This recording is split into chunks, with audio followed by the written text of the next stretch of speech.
Pembahasan yang pertama yaitu pengertian administrasi keuangan.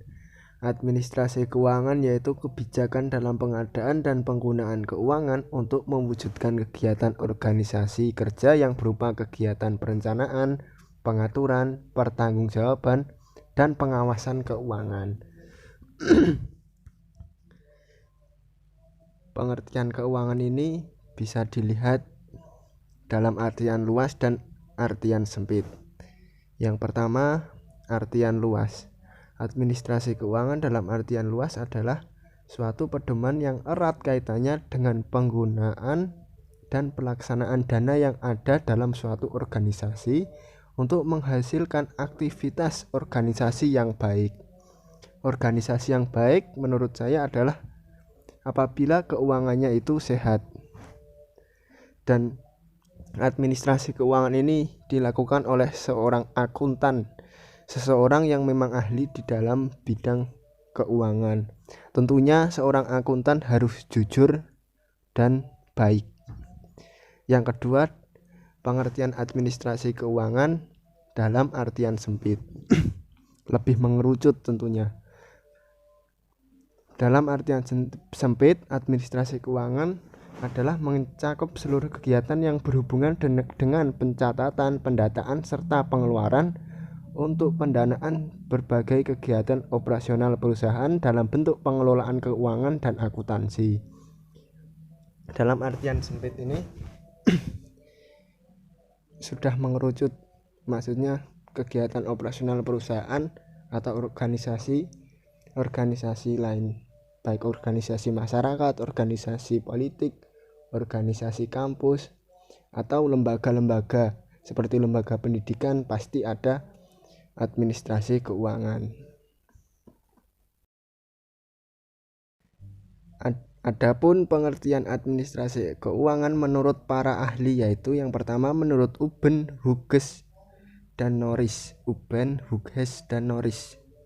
Dalam Nur Hijrah Gistituati tahun 2012 yaitu kegiatan manajemen keuangan sekolah cukup variatif, mulai dari yang sangat sederhana yaitu perencanaan keuangan yang sangat sederhana sampai pada pengelolaan keuangan yang sangat kompleks atau yang sangat penting.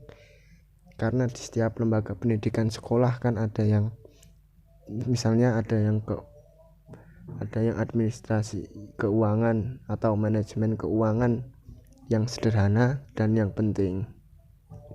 Dan yang kedua menurut Depdiknas atau Departemen Pendidikan Nasional tahun 2000 bahwa manajemen keuangan merupakan tindakan pengurusan atau ketatausahaan keuangan yang meliputi pencatatan, perencanaan, pelaksanaan, pertanggungjawaban, dan pelaporan. Nah, sebenarnya pengertian administrasi keuangan ini hampir mirip-mirip karena yang paling penting adalah tentang pencatatan bagian keuangan, perencanaan bagian keuangan, pelaksanaan, pertanggungjawaban, dan pelaporan. Nah, itu biasanya dilakukan oleh seorang akuntan yang dipertanggungjawabkan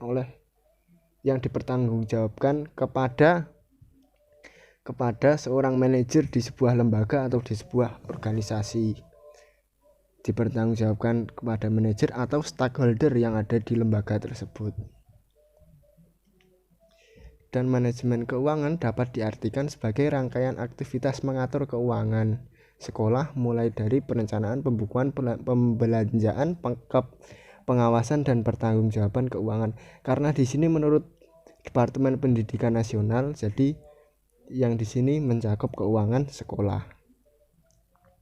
Pembiayaan pendidikan hendaknya dilakukan secara efisien. Makin efisien suatu sistem pendidikan, semakin kecil dana yang diperlukan untuk pencapaian tujuan-tujuan pendidikan. Ini mirip seperti hukum ekonomi. Semakin kecil biaya yang digunakan, maka semakin kecil pemasukan yang masuk. Untuk itu bila sistem keuangan sekolah dikelola secara baik akan meningkatkan efisiensi penyelenggaraan pendidikan. Artinya, anggaran yang tersedia dapat mencapai tujuan pendidikan secara produktif, efektif, efisien, dan relevan antara kebutuhan di bidang pendidikan dan dengan pembangunan masyarakat. Jadi antara pemasukan dan pengeluaran itu seimbang. Semakin kecil penggunaan keuangan, maka akan semakin kecil pula pemasukan dari keuangan. Iya, selanjutnya yaitu 3 fungsi administrasi keuangan. Terdapat beberapa fungsi administrasi keuangan dalam sebuah perusahaan. Beberapa di antaranya adalah sebagai berikut. A. Investment function. Dalam hal ini, administrasi keuangan berfungsi sebagai suatu wadah yang digunakan untuk menyimpan debit ataupun dana perusahaan yang nantinya bisa digunakan untuk kebutuhan perusahaan. Terdapat 2 investasi ada dalam administrasi keuangan, yaitu long-term investment merupakan aset tertinggi perusahaan yang digunakan untuk keperluan perusahaan yang di masa yang akan datang, seperti tanah, alat produksi, kas, dan lain-lain. Yang kedua, short term investment merupakan aset perusahaan yang memiliki nilai rendah sehingga nilainya bisa dihabis lebih cepat, seperti utang piutang, persediaan kas, dan lain-lain. B. Shopping function. Fungsi administrasi keuangan pada poin ini menandakan bahwa administrasi keuangan diberi kepercayaan untuk melakukan pembelanjaan atau debit dari suatu perusahaan yang berguna untuk kebutuhan perusahaan. Dalam hal ini, staf administrasi keuangan bisa membelanjakan dana perusahaan dengan sebijak-bijaknya. C. Profit sharing function. Administrasi keuangan akan diberikan kepercayaan untuk membuat serta menentukan aturan di dalam urusan pembagian keuntungan yang didapatkan oleh perusahaan. Maksudnya, yaitu perusahaan diwajibkan memiliki modal pinjaman, baik jangka pendek maupun jangka panjang atau dari modal perusahaan sendiri. D. Fundraising function.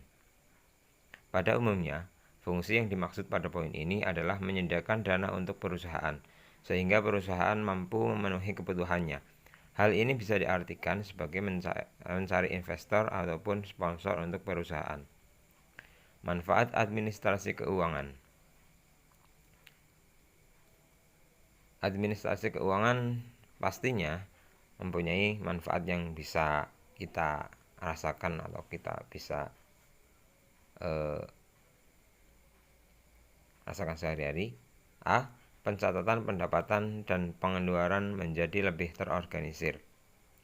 B. Dalam penggunaan dana lebih terkontrol, terkoordinasi, dan tentunya lebih bermanfaat. C. Dengan adanya administrasi keuangan, potensi kesalahan dalam membuat laporan keuangan dapat diminimalisir. Tujuan administrasi keuangan. Tujuan dari administrasi keuangan pada dasarnya adalah untuk memproses serta mengatur keuangan dari sebuah perusahaan agar sistem keuangan yang terdapat dalam unit perusahaan itu bisa dilakukan dengan baik, sehingga hal tersebut bisa dipertanggungjawabkan seluruh kebenarannya berdasarkan seluruh ketetapan yang sedang berlaku. Selain itu, administrasi keuangan juga memiliki tujuan. Yang pertama yaitu mempermudah proses pengeluaran dan pemasukan uang pada suatu perusahaan. Yang kedua, mempermudah kegiatan transaksi keuangan, karena setiap transaksi yang dilakukan bisa ditunjukkan dengan bukti yang bisa dipertanggungjawabkan. Yang ketiga, mempermudah manajernya dalam mengetahui kondisi keuangan perusahaan dalam kurun waktu tertentu. Yang keempat, meningkatkan efektivitas dan efisiensi penggunaan keuangan. Dan yang kelima, meningkatkan akuntabilitas dan transparansi keuangan dan meminimalkan penyalahgunaan anggaran.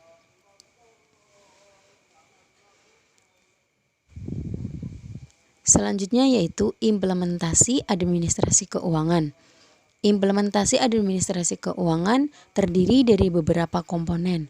Komponen yang pertama yaitu perencanaan keuangan. Maksudnya adalah merencanakan pemasukan serta pengeluaran keuangan ataupun aktivitas-aktivitas lainnya dalam kurun waktu tertentu. Yang kedua, penganggaran keuangan, pemasukan, pengeluaran ataupun aktivitas yang telah direncanakan sebelumnya, kemudian didetailkan dan dibuatkan anggarannya. Yang ketiga, Pengelolaan keuangan.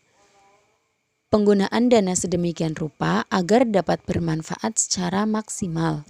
Yang keempat, pencairan keuangan.